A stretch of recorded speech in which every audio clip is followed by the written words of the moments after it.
ये जो क्वेश्चन आपको दिखाई दे रहा है ना, ये सांख्यिकी अध्याय का है, स्टैटिक्स। ठीक है, क्लास 10th की सांख्यिकी अध्याय स्टैटिक्स का क्वेश्चन है ये। तो ये जो क्वेश्चन है ना, आपको 100 में से 100 नंबर दिलाने के लिए इंपॉर्टेंट है। यदि ऐसा क्वेश्चन आ जाता है ना, तो आप पहली बार ऐसे क्वेश्चन को देखोगे ना, तो आप क्या हो सकते हो, कंफ्यूज हो सकते हो कि कैसे करें, क्या करें, और गलत भी कर सकते हो। तो ये जो क्वेश्चन है, ये 100 में से 100 नंबर दिलाने के लिए इम्पोर्टेंट हो जाता है। ऐसा क्वेश्चन आता है तो फिर अपनों को, यदि पहली बार फेस करेंगे ऐसे क्वेश्चन को, तो अपन गलत कर देंगे। तो एक बार इसको देख लेते हैं कि ऐसे क्वेश्चन में अपन माध्य, माध्यक और बहुलक कैसे निकालें। तो आपको देखो, इस क्वेश्चन में एक्स का मान दिया हुआ है, एक्स का मान दिया हुआ है। एक्स के इसको बोलते हैं प्रेक्षण को। किसको बोलते हैं? प्रेक्षणों की संख्या को बोलते हैं एक्स।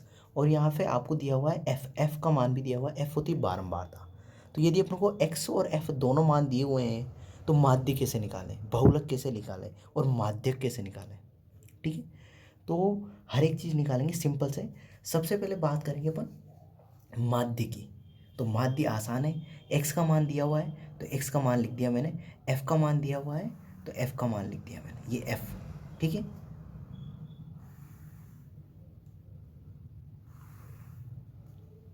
देखो आराम से, ये मेरा 5 है एक्स का मान, फिर 7, फिर 9, और फिर 11। ये थोड़ा सा बड़ा बन गया, कोई बात नहीं, यहाँ तक ये। इसके बाद एफ का मान है 4, 8, 6 और 2। तो देखो, इसका सूत्र होता है अपना माध्य का, माध्य का सूत्र होता है अपना सिग्मा एफ एक्स बटे सिग्मा एफ। ठीक है, तो इस सवाल में अपनों को देखो, अपन माध्य निकालते थे ना, तो उसमें वर्ग अंतराल दिया होता था, और वर्ग अंतराल से अपन किसका मान निकालते थे, एक्स का मान। पर यहाँ पे इस क्वेश्चन में पहले से ही एक्स अपनों को दिया हुआ है। देखो, अपनों ने पहले जो माध्य के सवाल किए ना, उसमें क्या दिया होता था, वर्ग अंतराल, और वहाँ पे एफ बारंबारता दी हुई थी, और उससे अपन वर्ग अंतराल से क्या निकालते थे, एक्स निकालते थे। दोनों को जोड़ के आधा करके अपन एक्स का मान निकालते थे। पर इस क्वेश्चन में पहले से अपनों को क्या दिया हुआ है, एक्स दिया हुआ है, तो सीधा अपना सिंपल है। तो देखो, यहाँ पे देखो, मैंने एफ को एक्स से गुणा किया तो कितना आया मेरा, एफ एक्स आ गया। यदि मैं एक्स को एफ से गुणा करूँगा तो क्या आएगा, एफ एक्स। ऐसे में 5 को 4 से करूँगा तो कितना आ जाएगा, 20 आ जाएगा मेरा। ऐसे ही 7 को 8 से करूँगा तो 7 8 56 आ जाएंगे। 9 को 6 से करूँगा तो 54 आ जाएंगे, और 11 को 2 से करूँगा तो 22 आ जाएंगे। ठीक है, अब एफ एक्स से भी निकाल दिया मैंने, जो कि सूत्र में दिया हुआ है। देखो, sigma F x upon sigma F. अब देखो, एफ को एक्स से गुणा किया तो एफ एक्स आ गया मेरा। अब एफ एक्स के आगे सिग्मा लिखा हुआ है, तो इसका मतलब है एफ एक्स के मानों को जोड़ना। सिग्मा का मतलब क्या होता है, जोड़ना। तो एफ एक्स के मानों को जोड़ दूंगा मैं, तो मेरा क्या आ जाएगा, सिग्मा एफ एक्स। तो मैंने यहाँ लिखा सिग्मा एफ एक्स बराबर, इन सभी को जोड़ रहा हूँ। तो देखो, 2 4 6, 6 6 12, 12 के क्या आ जाएंगे, 2, हासिल का 1 आ जाएगा। ठीक है, इधर लिख दिया मैंने हासिल का 1। 5 5 10, 10 और 2 12, 2 14 और 1 15, तो 152 आ गया मेरा। सिग्मा एफ एक्स का मान कितना आ गया मेरा, 152। अब नीचे लिखा हुआ है इस सूत्र में सिग्मा एफ, तो मतलब एफ के मानों को जोड़ दूंगा तो मेरा सिग्मा एफ आ जाएगा। तो ये देखो, सिग्मा एफ बराबर, इन सभी को जोड़ दो तो देखो, 6 और 4 10, 8 और 2 10, 10 और 10 20, तो सिग्मा एफ का मान कितना आ गया मेरा, 20। अब मुझे कुछ नहीं करना है, सूत्र में रखना है। तो सिग्मा एफ एक्स का मान कितना है मेरा, 152। तो 152 बटे सिग्मा एफ का मान कितना है, 20, तो 20। अब मैं कुछ नहीं करूँगा, सबसे पहले तो ऊपर और नीचे 2 से भाग दे दूँगा। ठीक है, तो 2 से भाग दिया, ऊपर 152 में 2 का भाग दे रहा हूँ, तो क्या कितनी बार जाएगा, 7 बार। 7 दूनी 14, 1 बचेगा, इधर 12 बन जाएंगे, 2 छंग 12, और नीचे 20 में 2 का भाग दूंगा तो कितना आएगा, 10। अब यहाँ पे नीचे एक जीरो है, कितनी जीरो है, एक जीरो। तो ऊपर कितने अंक पहले पॉइंट लग जाएगा, एक अंक पहले, मतलब 76 में 10 का भाग दूंगा तो कितना आएगा, 7.6। या फिर आप डायरेक्ट दे सकते हो, नीचे एक जीरो है तो कितने अंक पहले पॉइंट लग जाएगा, एक अंक पहले पॉइंट लग जाएगा, ऊपर ऊपर वाली संख्या में। या फिर आप 76 में 10 का भाग दोगे तो भी कितना आएगा, 7.6। तो यदि आपको एफ और एक्स का मान दिया हुआ है, तो आपको माध्य इस तरीके से निकालना है। ठीक है, इसमें वर्ग अंतराल नहीं दिया हुआ था। ठीक है, और बहुत सारे क्वेश्चन में पहले आपको वर्ग अंतराल देगा, तो वहाँ पे आपको वर्ग अंतराल से एक्स निकालना पड़ेगा। तो यदि ऐसा क्वेश्चन आ जाता है एफ और एक्स में, तो आपको माध्य ऐसे निकालना है। अब देखो, माध्य कैसे निकालना है, ये तो हो गया माध्य की बात। अब माध्य कैसे निकालें, तो देखो यहाँ पे समझना, माध्यक। अब इस क्वेश्चन को समझो, ठीक है, यहाँ पे समझना आप कि एक्स फ्रैक्शन है और एफ क्या है, बारंबारता। मतलब 5 कितनी बार आ रहा है, 4 बार। 5 कितनी बार आ रहा है, 5 की बारंबारता कितनी है, 5 तो अपना फ्रैक्शन है, उसकी बारंबारता कितनी है, 4 बार। मतलब इसका मतलब है 5 कितनी बार आ रहा है, 4 बार। ऐसे ही एक्स या ये 7 क्या है, यहाँ पे एक्स का मान है, फ्रैक्शन है, और 7 कितनी बार आ रहा है, 8 बार आ रहा है। ऐसे ही 9 यहाँ पे क्या है, एक्स का मान है, फ्रैक्शन है, और 9 की बारंबारता कितनी है, 6। तो 9 कितनी बार आ रहा है, 6 बार। ऐसे ही 11, 11 की बारंबारता कितनी है, 2। तो 11 कितनी बार आ रहा है, 2 बार।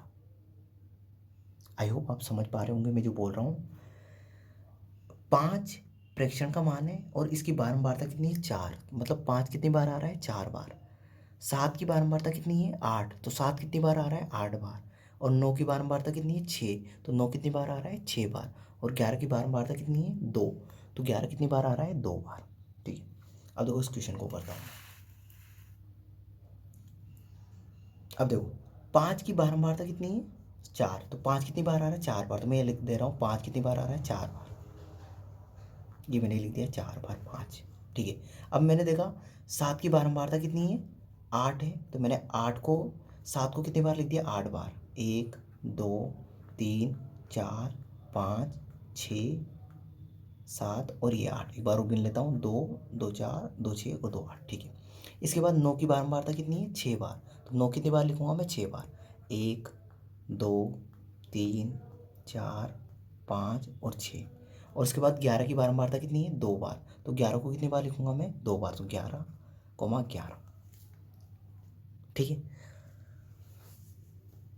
अब इतना करने के बाद माध्य कैसे निकालते हैं, सभी प्रेक्षण को आरोही क्रम में जमाना है। तो आरोही क्रम में पहले से जमे हुए हैं ये।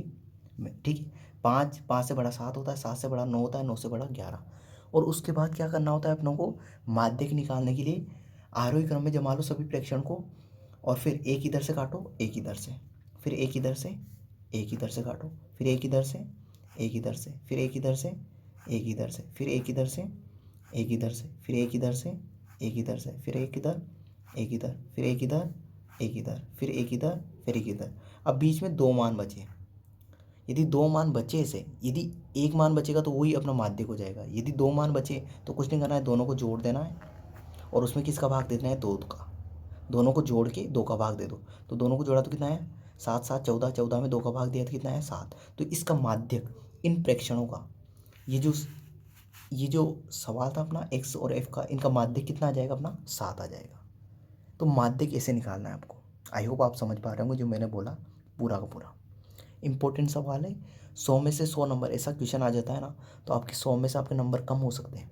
यदि आपको 100 में से 100 लाना है तो ऐसे क्वेश्चन को आपको सीखना पड़ेगा, क्योंकि ऐसे क्वेश्चन बन सकते हैं एग्जाम में। ठीक है, तो मैंने आपको माध्य बता दिया है, माध्यक बता दिया, बहुलक।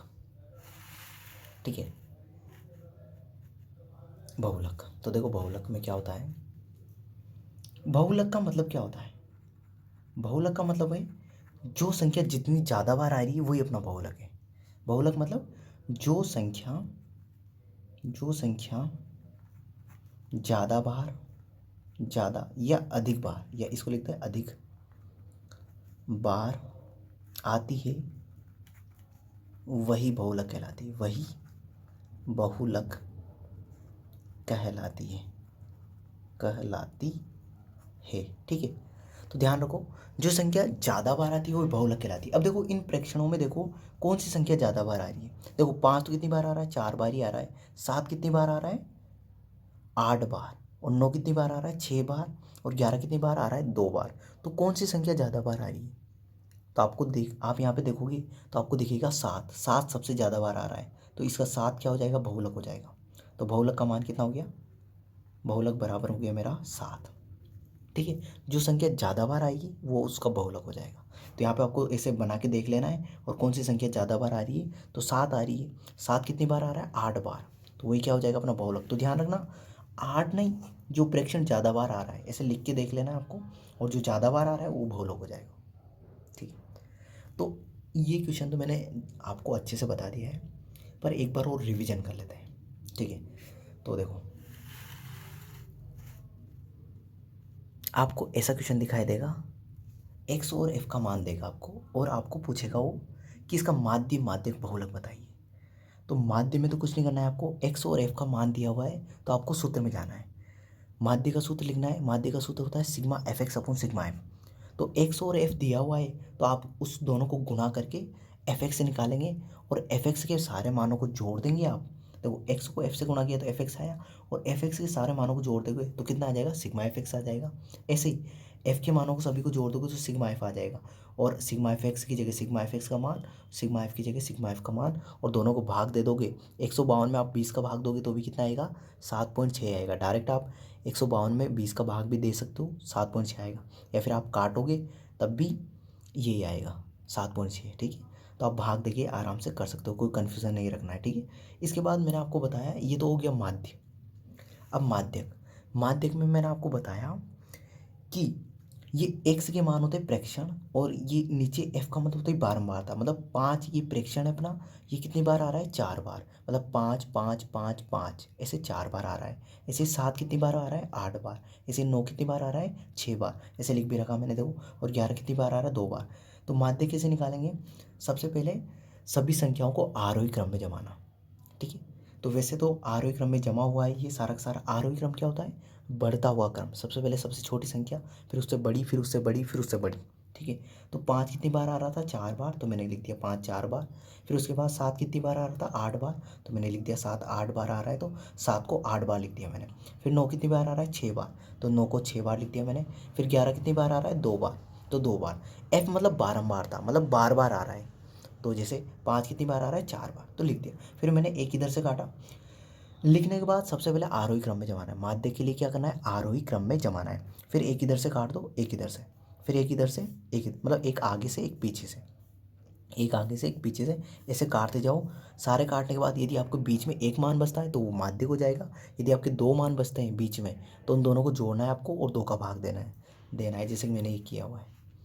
दोनों को जोड़ा और 2 का भाग दे दिया। ठीक है, अब आपको क्या, अब ये माध्यक भी हो गया अपना। अब बहुलक, बहुलक का सीधा सा सिंपल सा मतलब होता है जो संख्या ज़्यादा बार आती है वो बहुलक होता है अपना।